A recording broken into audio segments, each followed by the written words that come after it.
Good morning, everyone. So, today we will have some basic knowledge about what is evidence law and what does Indian Evidence Act contains and teaches us.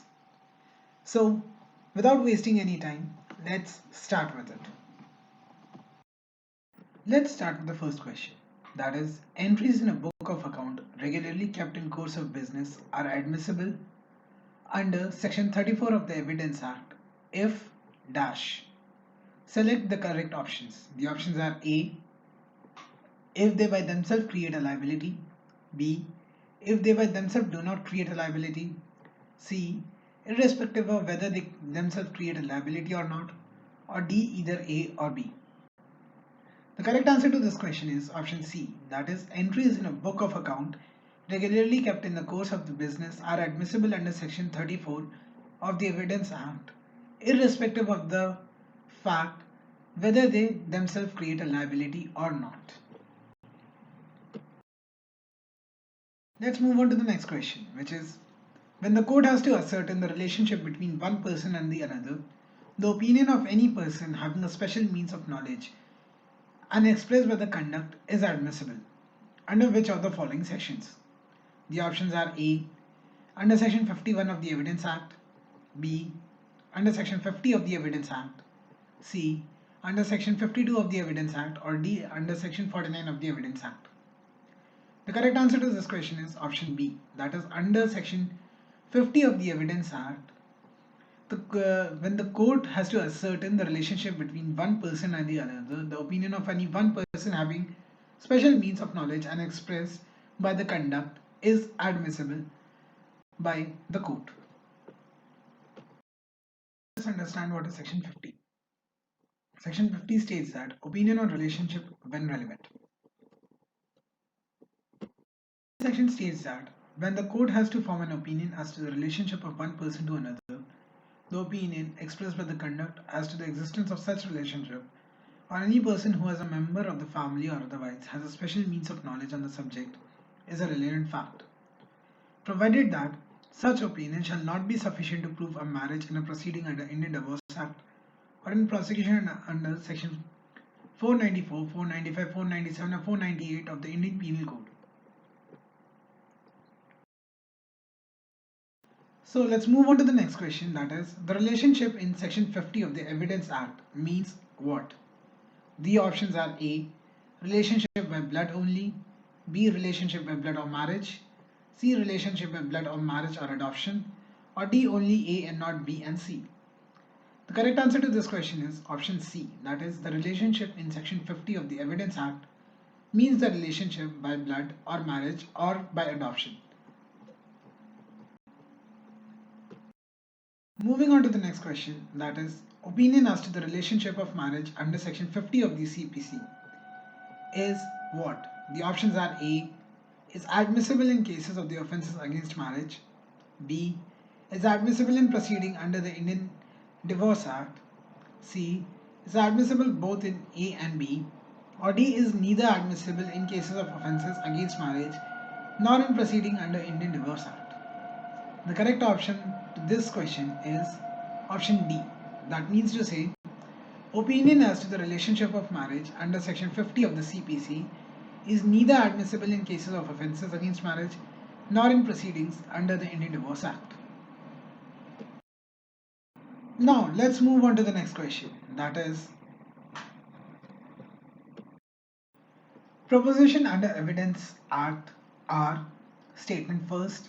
In civil cases, character evidence is inadmissible unless the character of a party is a factor issue.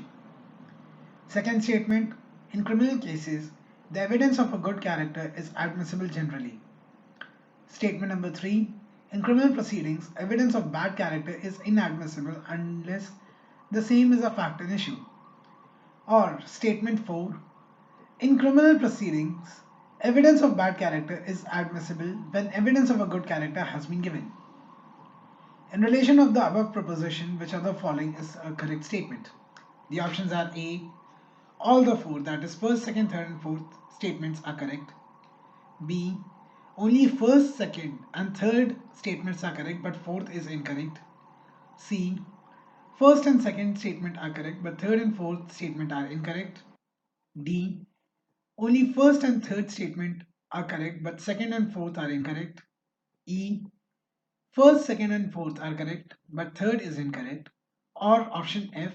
Second, third, and fourth are correct, but first statement is incorrect. The correct answer to this question is option E. That is, all the four statements, that is first, second, third, fourth, are correct. That means to say, in civil cases, character evidence is inadmissible unless the character of a party is a fact and issue.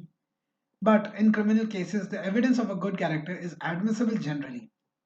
In criminal proceedings, evidence of bad character is inadmissible unless the same it is a fact and issue, and in a criminal proceeding, evidence of bad character is admissible when and only when evidence of a good character has been given.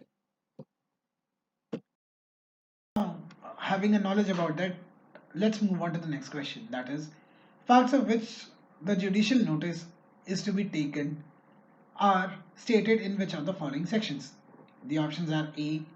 Section 56 of the Evidence Act. B. Section 57 of the Evidence Act. C. Section 58 of the Evidence Act. Or option D. Section 55 of the Evidence Act. The correct answer to this question is option B. That is, under Section 57 of the Evidence Act, facts of which the judicial notice is to be taken are stated. So now let us understand and gather some basic knowledge about Section 57 of the Evidence Act. So now, after having a basic knowledge about Section 57 of the Evidence Act, let's move on to the next question, that is, list of facts of which the judicial notice has to be taken under Section 57 of the Evidence Act is of what nature? The options are A. They are exhaustive. B. They are illustrative only. C. That both A and B are correct. Or D. Neither A nor B. The correct answer to this question is option B. That is, the list of facts of which the judicial notice has to be taken under Section 57 of the Evidence Act is illustrative only. Moving on to the next question, that is, facts which need not be proved by the parties include what? The options are A. Facts of which the judicial notice has to be taken. Option B. Facts which has been admitted by the parties at or before the hearing. Option C. Both A and B. Or D. Neither A nor B. The correct answer to this question is option C. That is, both statement A, option A and B are correct. That means to say, facts of judicial notice has to be taken and the facts which has been admitted by the parties or at before the hearing need not be proved by the parties. The next question is, the court may in its discretion call for proving the facts of what nature? The options are A. Of which judicial notice has to be taken. B. Which has been admitted otherwise than such admissions. C. Both A and B. And D. Neither A nor B. The correct answer to this question is option B. That is, the court may in its discretion call for proving the facts in which has been admitted otherwise than such admissions. The next question is, our oral evidence under Section 60 of the Evidence Act may be in what substance and in what nature? The options are A. The oral evidence can be direct only. B. It can be hearsay. C. Both A and B are correct. Or D. Either A or B. The correct answer to this question is option A. That is, oral evidence under Section 60 of the Evidence Act may be given in direct manner only. Moving on to the next question, that is, content of a document under Section 59 of the Evidence Act can be proved in what manner? The options are A. Can be proved by oral evidence. B. Cannot be proved by oral evidence. C. May or may not be proved by oral evidence. Or D. Can only be proved by oral evidence under the order of the court. The correct answer to this question is option B. That is, the contents of a document under Section 59 of Evidence Act cannot be proved by oral evidence.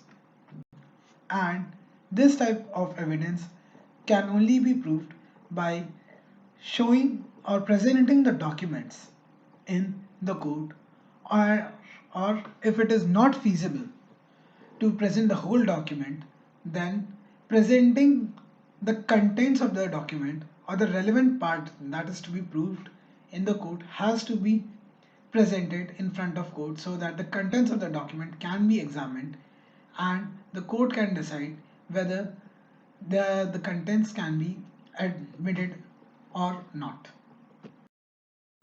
The next question is contents of a document may be proved under section 61 of the Evidence Act. By what means?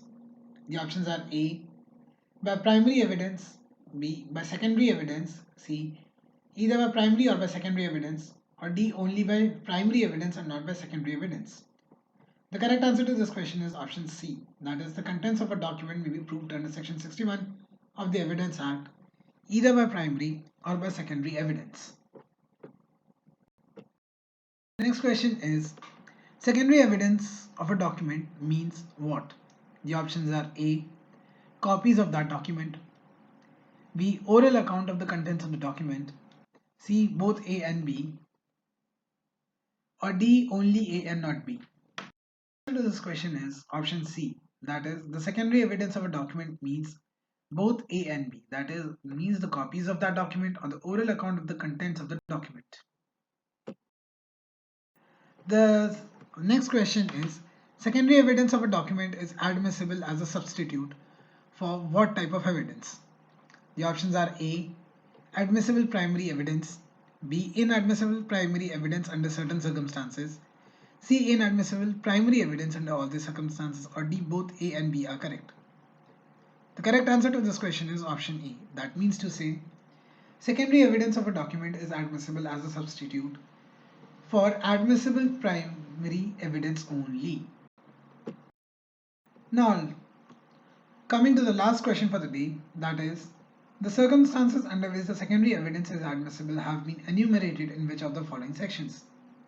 The options are A, Section 63 of the Evidence Act, B, Section 64 of the Evidence Act, C, Section 65 of the Evidence Act, or D, Section 66 of Evidence Act.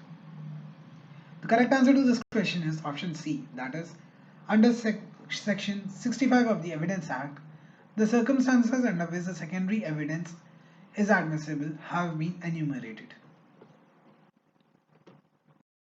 Let's understand what is Section 65. Section 65 states that cases in which the secondary evidence relating to the document may be given. This section states that secondary evidence may be given of the existence, condition, or the contents of a document in the following cases. A, when the original is shown or appears to be in a possession of or the power of the person against whom the document is sought to be proved, or of any person out of reach of or not subject to the process of the court, or of any person legally bound to produce it, and when after the notice mentioned in section 66, such person does not produce it. Second, or B, when the existence, condition, or the contents of the original have been proved to be admitted in writing by the person against whom it is to be proved, or by his representative in interest. C, when the original has been destroyed or lost, or when the party offering evidence of its content cannot, for any other reason, not arising from his own default or neglect, produce it in reasonable time. D, when the original is of such nature as not to be easily movable. E, when the original is a public document within the meaning of section 74. F, when the original is a document of which a certified copy is permitted by this Act or by any other law in force in India to be given in India or to be given in the evidence. Or G, when the original consists of the numerous accounts or other documents which cannot conveniently be examined in court and the fact to be proved is a general result of the whole collection. In cases A, C, and D, any secondary evidence of the contents of the document is admissible. In case B, the written admission is admissible. In case E or F, a certified copy of the document but no other kind of secondary evidence is admissible.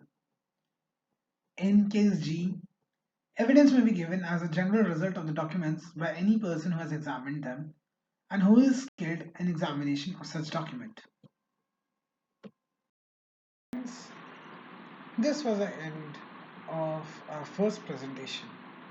Hope you all liked it and hope this presentation or video was able to teach you something about the civil procedure code.